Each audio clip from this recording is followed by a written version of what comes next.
live within this heart of mine, and you fill it with glory divine. And it happened that very moment He saved my soul. My name is recorded in the book of life in heaven. My sins were washed away by the blood of Calvary. Since I knew the blood was applied, stand justified. And it happened that very moment He saved my soul.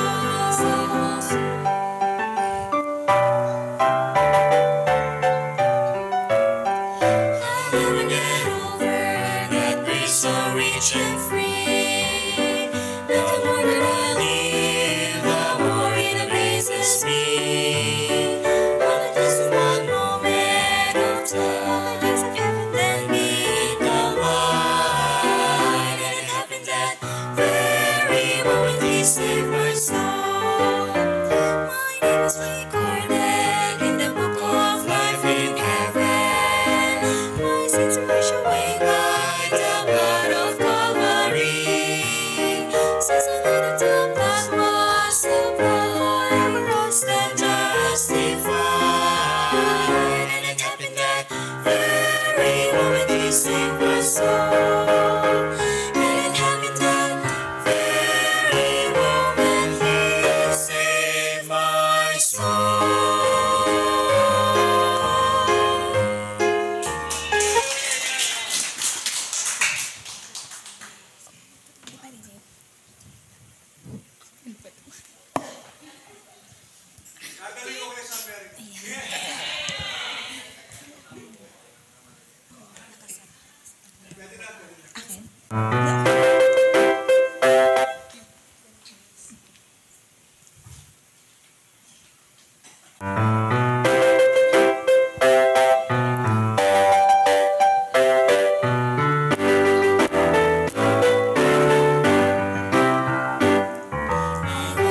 Lost in sin, but Jesus took me in, and then a little light from heaven filled my soul. He built my heart in love and wrote my name above, and just a little talk with Jesus made me whole. Now let us have a little talk with Jesus. Let us tell Him all about our troubles. Hear our faintest cry, answer by and by. You feel the prayer turning, and you know His heart is burning. You will find a little talk with Jesus makes it right, makes it right.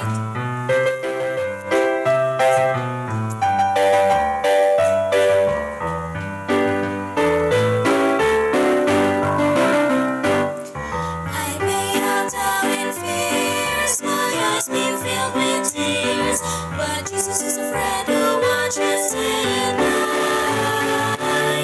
I go to Him in prayer, He knows my every care, and just a little talk with Jesus makes me whole. Now let us have a little talk with Jesus. Let us tell Him all about our troubles. Hear our faintest cry, He will answer by and by. When you feel the tide turning, and you know the fire is burning, you will find a little talk with Jesus makes it right. Now let us have a little talk with Jesus. Let us tell Him all about our troubles. He will hear our faintest cry. He will answer by and by. When you feel the fire turning, then you know the fire is burning, you will find a little talk with Jesus makes it right, makes it right. When you feel the time is turning, and you know the fire is burning, you will find a little talk with Jesus. Just a little talk with Jesus. You'll find a little talk with Jesus makes it right.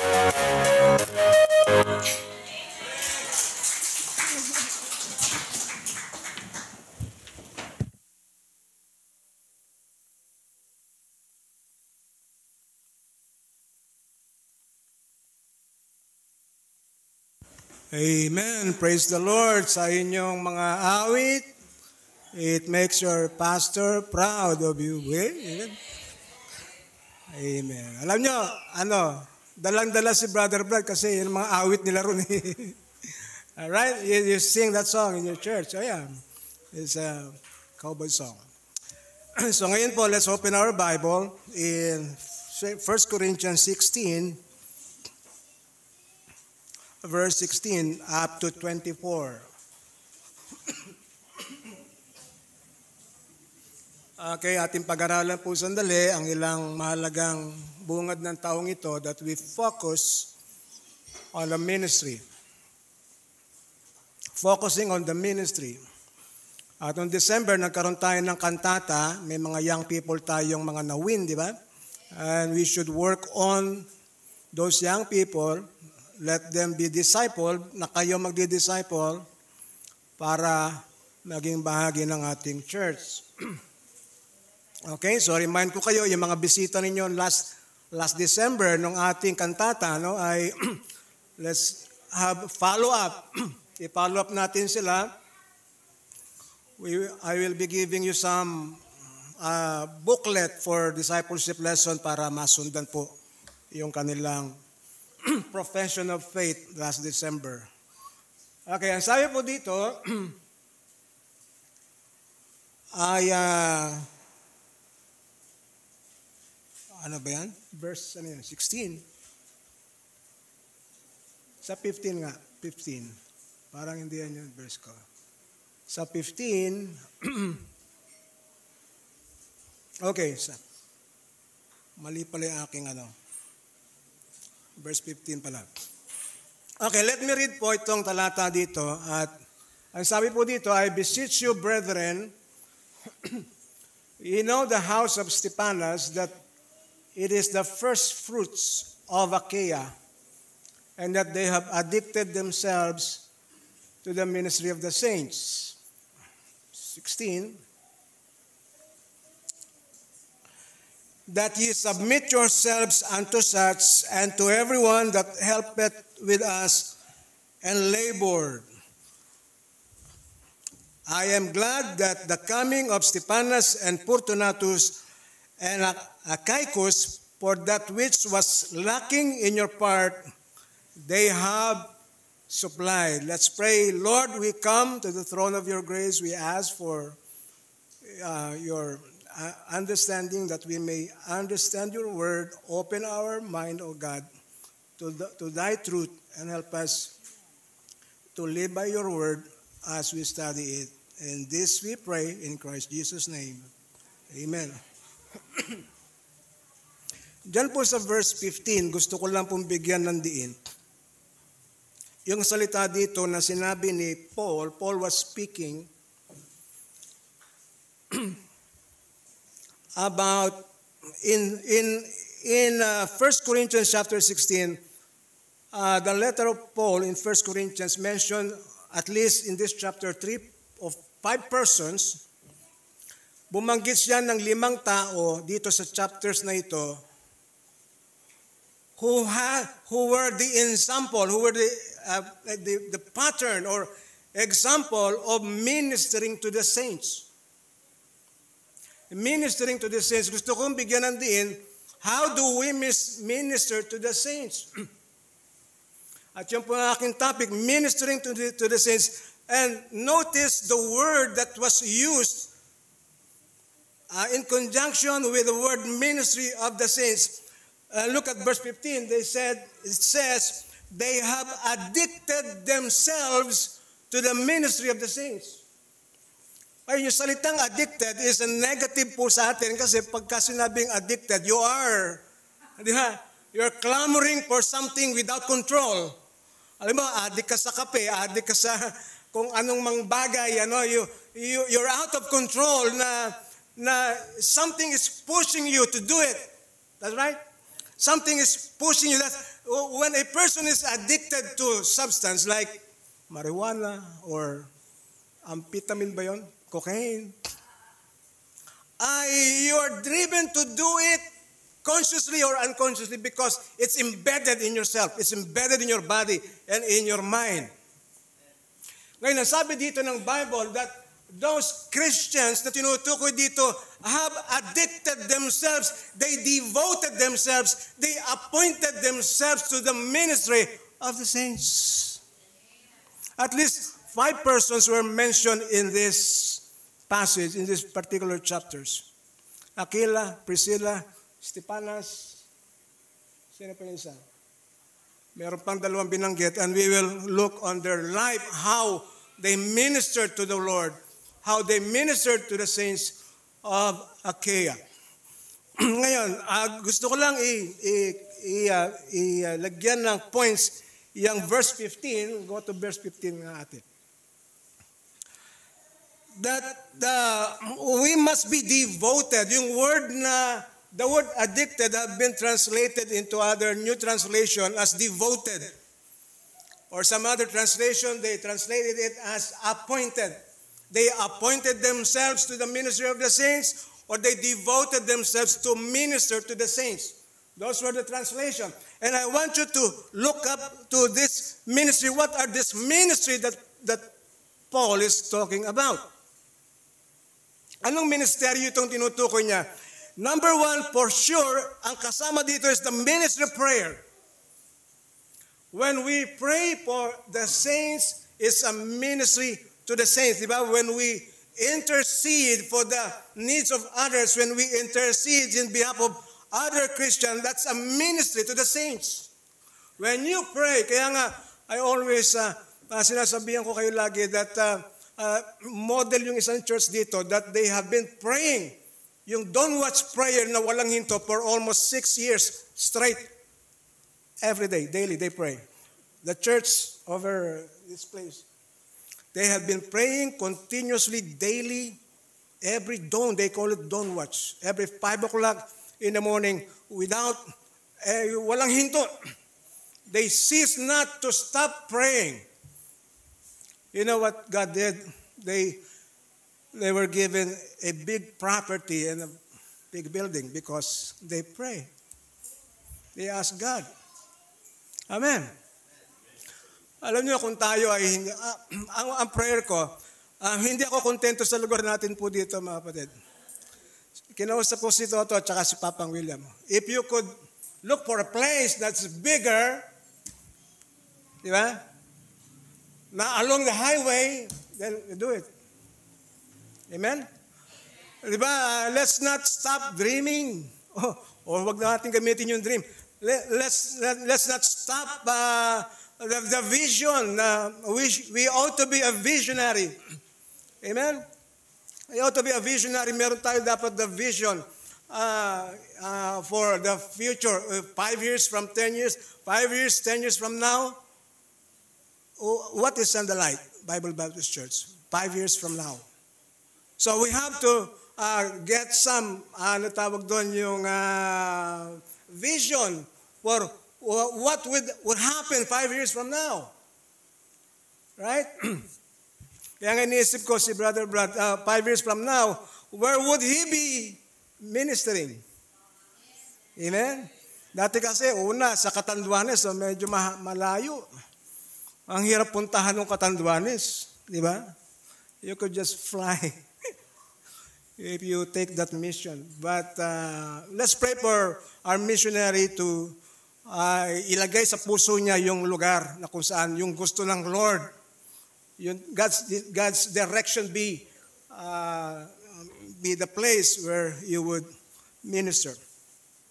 So in Acts chapter 6 verse 4, let me get that scripture. Acts chapter 6 verse 4, it says, when there was a crowd of mga widows that being ministered unto, the apostles were so busy feeding the widow.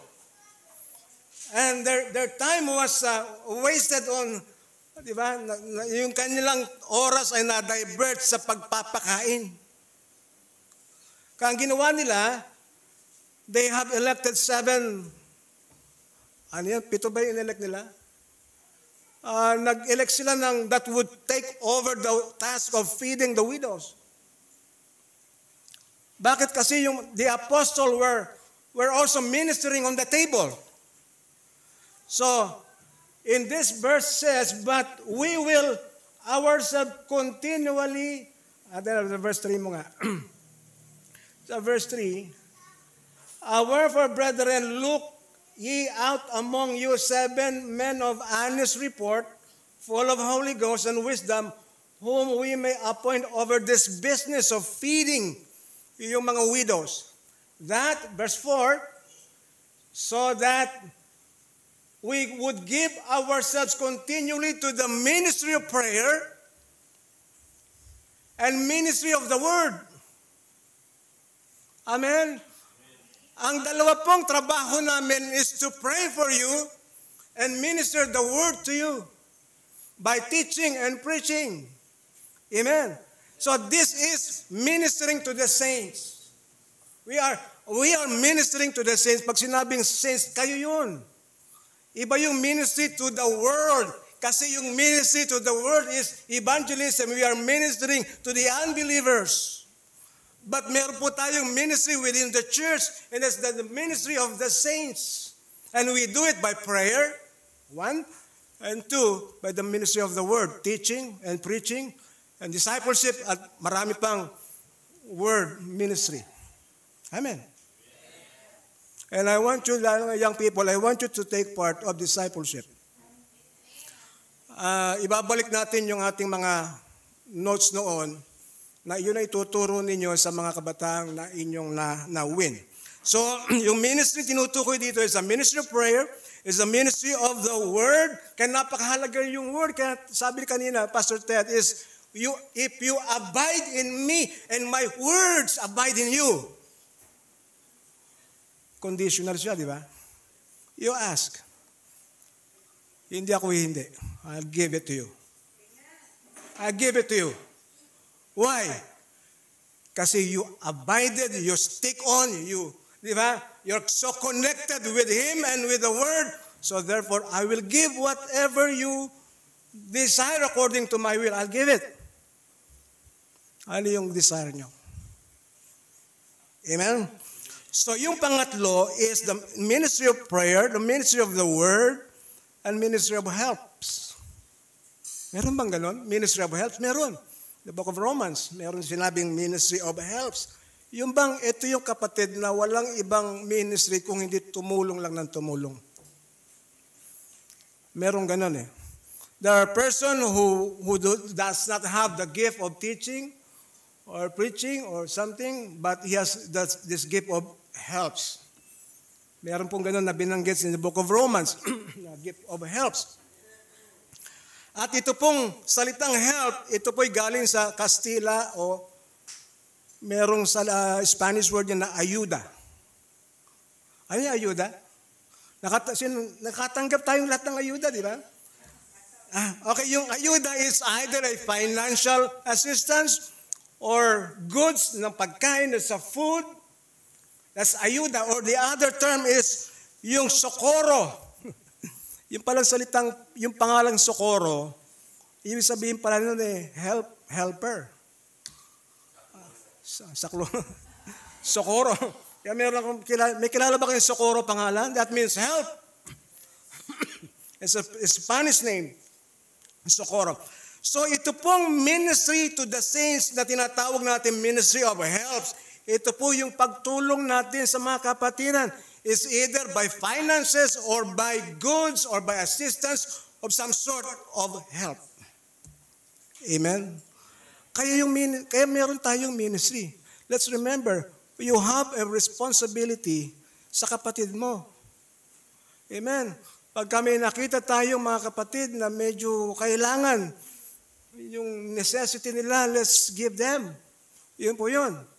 Ay sa ministry pala, no, yung palang tumulong sa kapatid na nangangailangan is a ministry. Ministry po pala yun. Akala natin ang ministry lang, yung pulpito, be preach, yung choir. No, hindi. It's a ministry to help. Amen. And look at verse 16. And sabi ron, that ye submit yourselves unto such. Remember, these are not pastors. These are sabihin natin workers or saints ministering to the saints. These are saints ministering to the saints. Nang sabi doon that ye submit yourselves unto such. Mag-submit daw tayo doon. I don't know the word submit dito, but ang sabi to everyone that helpeth with us. Now the word help with us. Okay? And laboreth.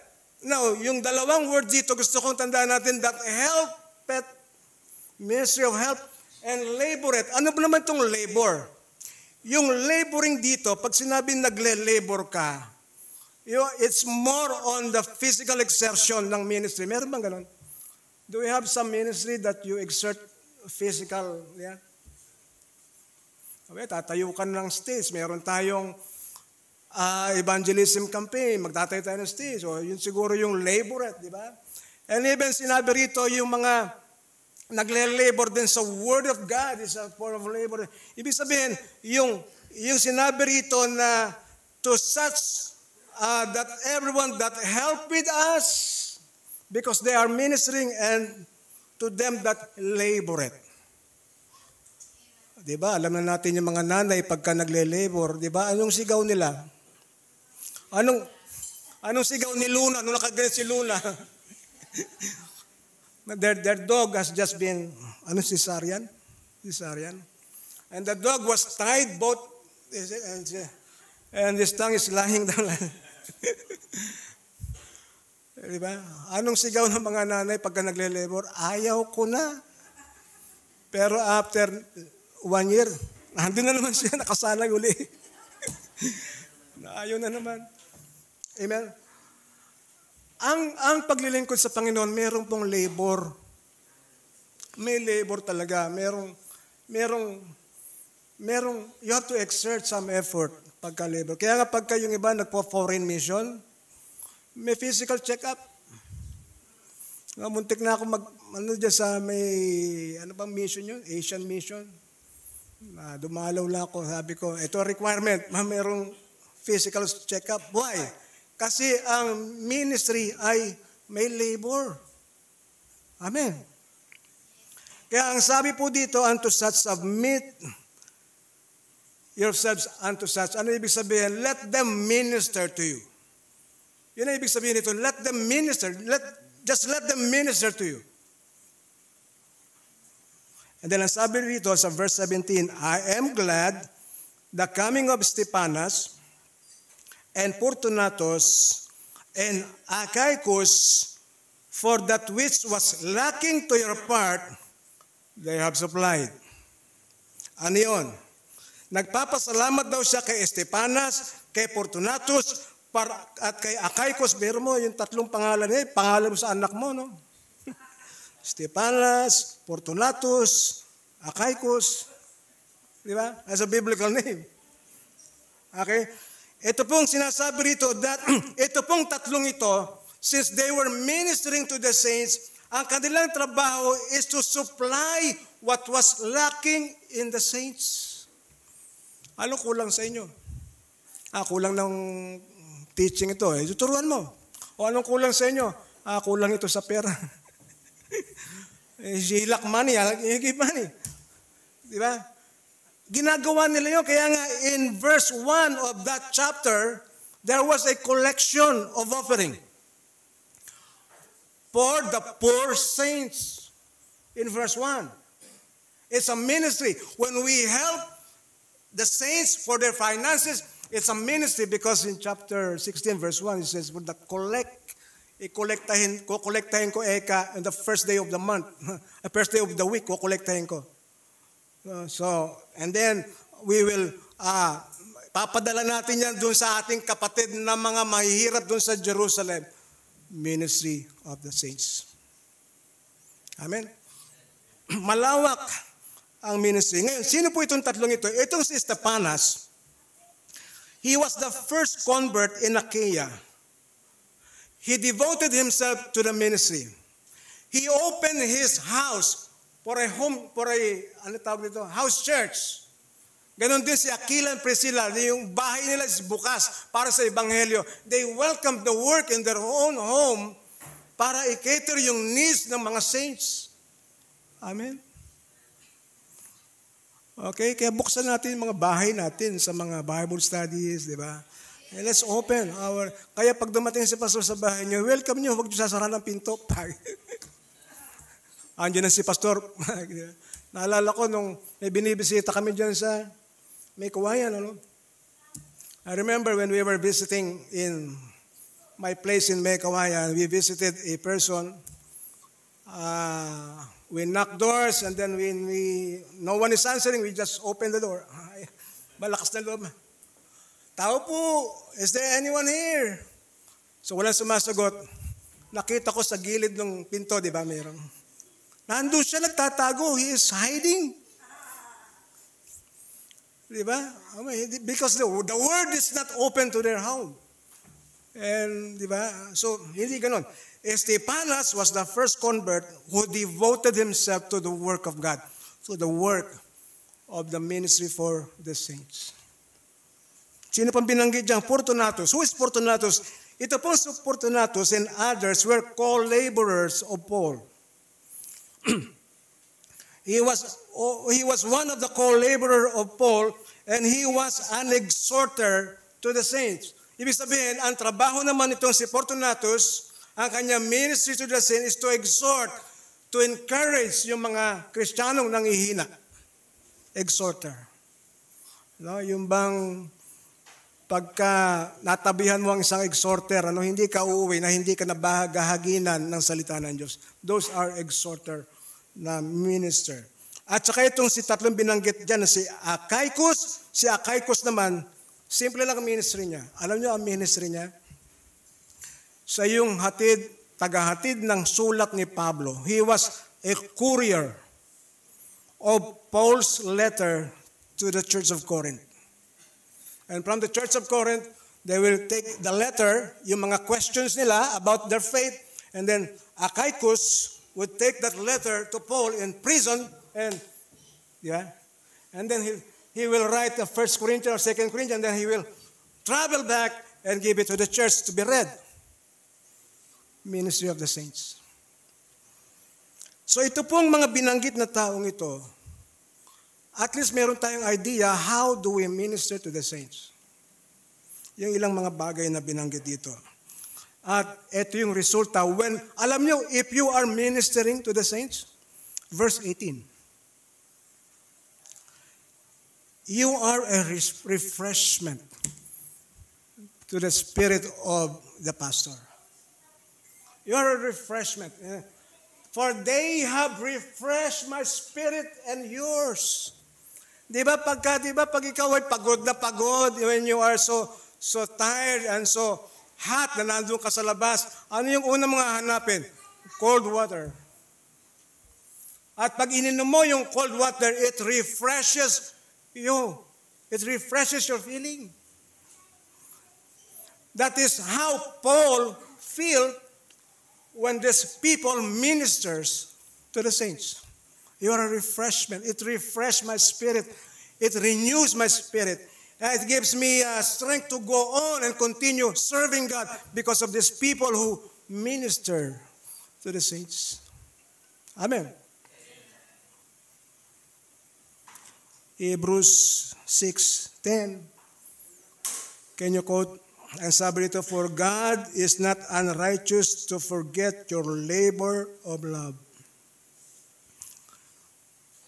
Hindi man makita ni pastor ang ginawa mo, but for sure, God sees it. And He is not unrighteous to forget what your labor of love is when you minister to the saints. God is not unrighteous to forget your labor of love which ye have shown toward His name, and that ye have ministered to the saints. When you minister to the saints, di ba? God is not unrighteous to forget that. Why? Kasi nga, God keeps a record. Di ba? Sa Malakay, naalala niyo ba yun? He keeps a record.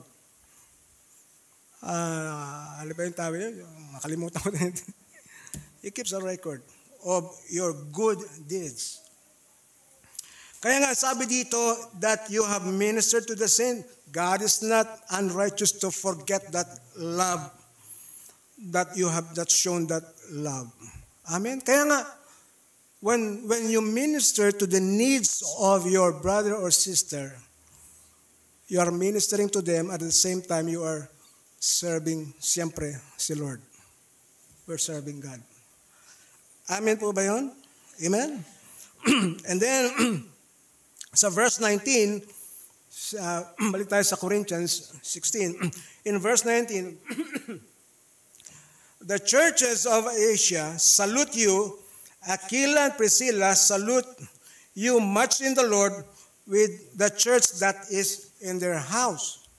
Ngayon, sino po itong Priscilla and Aquila? Si Priscilla and Aquila, ito po yung mag-asawa, hindi po parehong babae yan. Sabi ba, parehong babae kaya Aquila, hindi ho.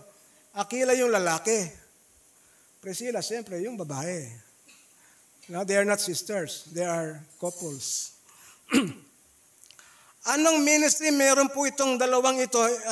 They open their home for home church. Okay, they welcome the missionaries in their home, and they on that way they could minister to those saints that were in that location, mga kapatid.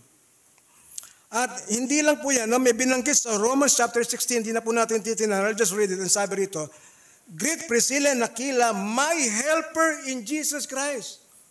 Ito pong si Aquila and Priscilla were also helpers and co-laborers with Paul.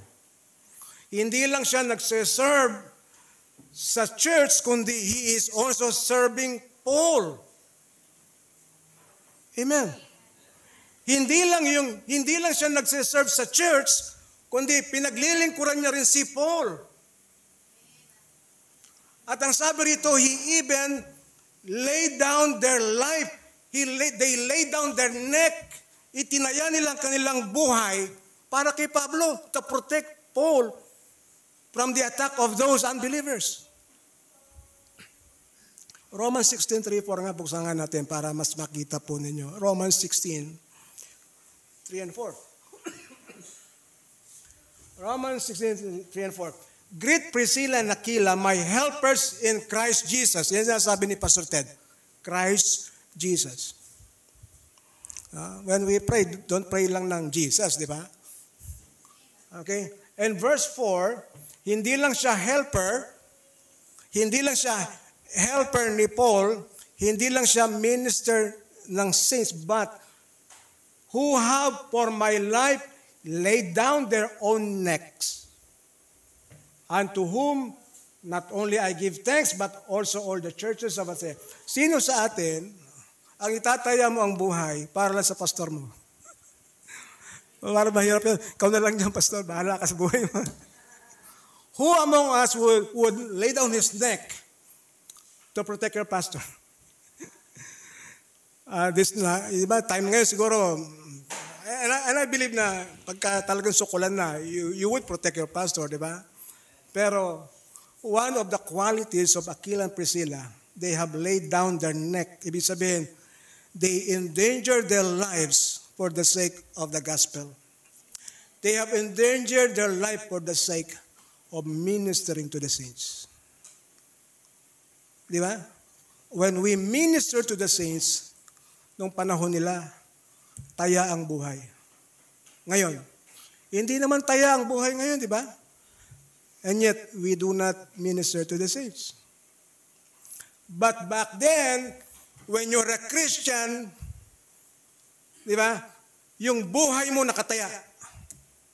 And yet, many people come to Christ kahit gano'n ang sitwasyon. Amen po. Nakikita niyo po. And then,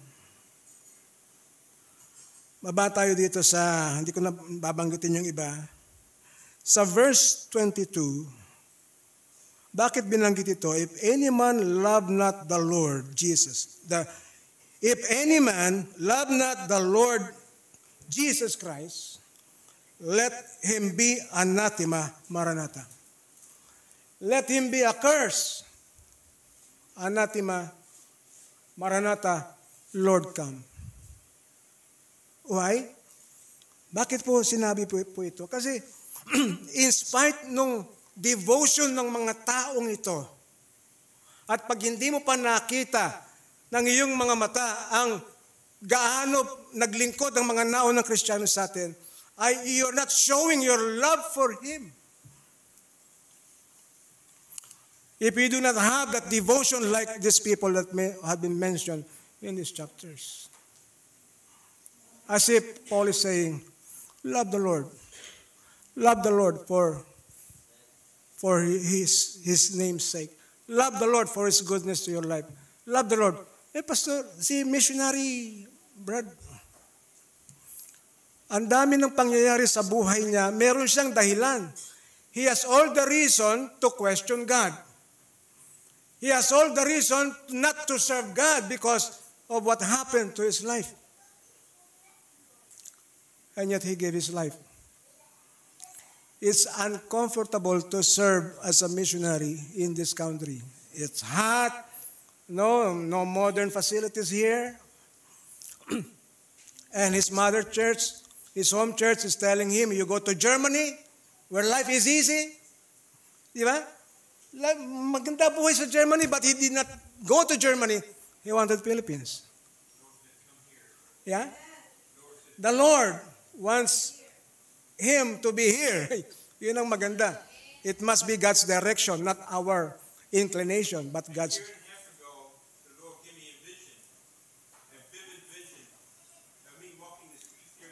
Yeah. And telling people, the Philippines, about Christ. That was a year and a half ago. And God made things happen one after another. Yeah. After another. And it just blows my mind how I'm here. Yeah. Alam mo, pag napunta kayo sa Amerika, I don't know in your place, the streets are empty. Streets are empty. Maliban sa San Francisco and New York, mga maraming tao dyan. But there are states in America, you could not see people in the streets. Wala. Wala. Punta kami sa Texas, walang taong naglalakad. Kami lang na mga pastor. Pinupuntahan namin yung mga thrift store, yung mga ukay-ukay ba? Pastor Ted, di ba? Walang tao. Kaya yung mga taga roon, pagka napunta rito, namamanga sila. Bawat kanto may tao. In every streets here, there are people. But maybe in your location, very few people. You cannot see people roaming around. Yeah, tapos, diba? Para makakita ka ng tao, pasok ka sa mall, pasok ka sa... No. Pagka nagdadrive ka, especially napunta kami ng North Carolina, South Carolina, no people on the streets. No walking people. No. In the Philippines, every street corner there are people, there are children. In the United States, there's sad people. No hope. Losing hope. Faith. But here, I see all your faces. And everywhere Yeah. I met, I've talked about the Lord. Has such a desire. Yeah. I want to this is paradise. Yeah. This is the land of Ophir.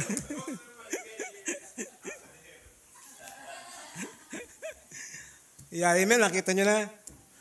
Kaya sabi ko, bihira sa mga puti that they live in comfort to go here. They live in comfort. He drives a F-150 Ford. Right? Now, all I have is 2 suitcases. Ngayon, dalawang maleta na lang.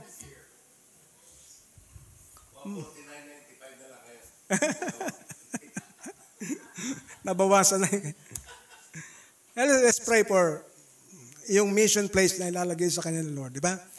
Pray for missionary Bradley Nolan. And we will be part of that prayer for you, brother. Hallelujah. If any man love not the Lord, let him be cursed. Lord come. we ought to love God. Why? Kasi nga, He is the first one to love us. The reason we love is that because He first loved us. Amen? The reason why Brother Brad loved the Lord is because God loved him first when he was protected in the war. Di ba? Ilang beses yan, di ba? Yung mga bala daw tumatago sa kanilang sinasakyan. At buti hindi siya tinatamaan. Amen? And he was injured sa kanyang tenga. Kaya, minsan, you have to speak loud. There was I lost half my hearing on that, and from blast, Blast, oh. I had traumatic brain injury where I lost able to speak. When I would speak, it would sound like this, but it would sound normal to me. Yeah. So I had to go through a year of therapy. Therapy. That I do now. And God walked me through that. Yeah, amen. Praise God for the life of Brother Brad. Now let me conclude in this verse. If any man love not the Lord. Sabi sinasabi rito, we have no reason to love, not to love the Lord. Wala tayong dahilan para hindi ibigin si Lord eh. Wala. Wala ka naman puhunan eh. All your being come from God. Your body is His temple. Your spirit came from God. Your soul, Ezekiel says, all souls are mine. Ano sa'yo? Wala. And even yung kayamanan mo, yung wealth mo, ang sabi ron, it is the Lord who gives you the power to gain wealth. Kaya yung kayamanan mo, hindi rin iyo. Ano sa'yo? Yung pagpapasya lang. Kung magpapasya ka, the Lord, I'll be a minister. Not in an official term ng ministry, but I'll serve you, Lord. And I want to challenge you right now na yung pasok ng unang linggong ito, Lord, I want to minister sa anumang kaparaanan katulad ng mga binanggit dito. And you know, the conclusion of Paul says in verse 24, my love be with you all in Christ Jesus. My love be with you all in Christ Jesus. Kaya dito ay binalot ng sulat ng pag-ibig ng Diyos at ng pag-ibig ni Pablo. I love you all. Kaya ang challenge ko po kayo sa atin ngayon, ang challenge ko po sa atin is give ourselves to the ministry. No, salamat sa mga nasa ministry ng choir. Salamat sa we need some ministry dito, yung paglabas. We need, yung evangelism natin is bagsak. We need young people at mga members natin to commit yourselves in visitation and follow-up. Hindi namin kaya ni Malu dahil minsan, di ba, may mga nararamdaman na kami. Sometimes we feel weak to go out. So I challenge you right now, ministry. Minister to the saints. Ministry to the word, yung evangelism, and ministry to the saints para sa atin. Pwede tayong tumayo at tayo manalangin. Let's pray.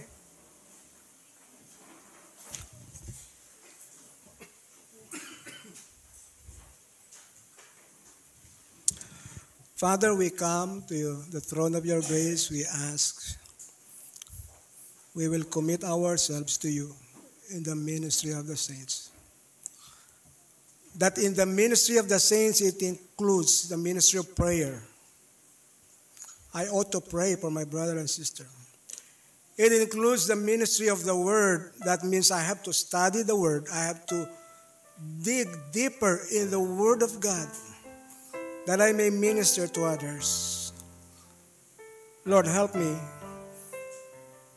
by your grace. Tulungan mo po ako. Magagawa ko lang po ito sa tulong at biyaya mo. If we desire that kind of ministry, let's ask God for the grace. Pwede tayo lumapit ngayon. And let's come to God. Let's come to God. Lapit tayo dito and ask God. Here in the altar. Pwede ba tayo? Could you ask? God to help you? Could we ask God? Pwede ba nating hingin kay God na, Lord, help me to be a minister. Help me to be a minister. If you could kneel down, just do it. Let's kneel down. Sabihin natin, Panginoon, nagpapakumbaba kami upang humingi sa iyo ng biyaya, Panginoon, na makapaglingkod kami. Ministry of prayer, we needed that. Ministry of the Word, we have to study the Word. We have to study the Bible, that I may teach others also. Let's pray. Habang kayo nakapikit, pray that prayer. Lord, help me, empower me to do the ministry. Empower me, Lord, please, to do the ministry. Empower me, Lord. Habang tayo nakapikit, if that is your prayer, manalangin po tayo dito po sa harapan. And ask God, oh Lord, give me the grace. Mihingi kami ng biyaya sa iyo na makapaglingkod po sa iyo. To minister to the saints. Ama, narito po mga anak mo, humihingi, lumalapit, humihingi ng tulong at biyaya sa iyo. Teach us to minister. Tulungan mo kami maglingkod sa kapwa namin mananampalataya. At hindi lang yan, maglingkod kami by winning the lost souls, Panginoon. Tulungan mo po kami sa aming evangelism. Tulungan po kami na humayo, lumabas, and win people sa lugar po namin. Salamat po. Salamat po. At sa Ama, sa pagtataas ng kamay ng iyong lingkod, inihiling ko po, igawad mo po ang iyong basbas, mga anak mong narito po sa harapan. They have committed themselves sa iyo. And Lord, may you bless them and grant them their prayer of grace na makapag-minister sila ng word, makapag-minister sila ng prayer, makapag-minister sila ng help of any kind. Tulungan po kami at salamat po. At lahat ng ito, Ama, ay amin pong hinihiling at pinasasalamatan sa pangalan po ng aming Panginoong Jesus. Amen at amen.